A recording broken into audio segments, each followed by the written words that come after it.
వడియం వేసి వేయించాలి. దీంట్లో కరివేపాకు వేయాలి. వేసాక ఇదిగో ఉడికించుకున్న చిక్కుడుగాయ నేను కట్ చేయను, చేతితో విరుస్తాను. విరిచి ఇలా ఉప్పేసి ఉడికించుకున్నాను. బాగా ఉడికిన తర్వాత దించేసి పోపు వేసుకొని ఇలా వడియము కరివేపాకు వేసుకొని కొద్దిసేపు ఇలా మగ్గనివ్వాలి.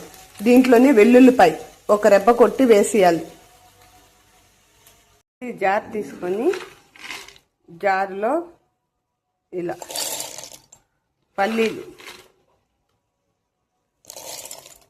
వేసుకొని, నేను ఎన్ఎస్పి కారం వాడుతున్నాను అని చెప్పాను కదా, ఆ కారం వేసుకోవాలి.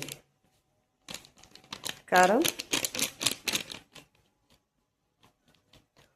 ఒక 2 స్పూన్లంతా చాలు వేసుకొని దీంట్లోనే 4 వెల్లుల్లి రెబ్బలు వేసుకొని మిక్సీ పట్టుకోవాలి.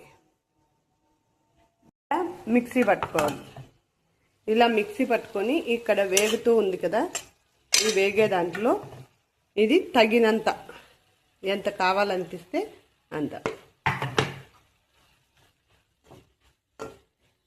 మనం తినే కారం బట్టి వేసుకోవాలి.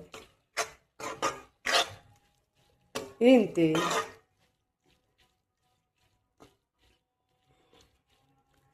ఉప్పు చూసి ఉప్పు కారం ఉందా లేదా అని చపాతీలోకి కానీ రైస్లోకి కానీ సూపర్ ఉంటుంది.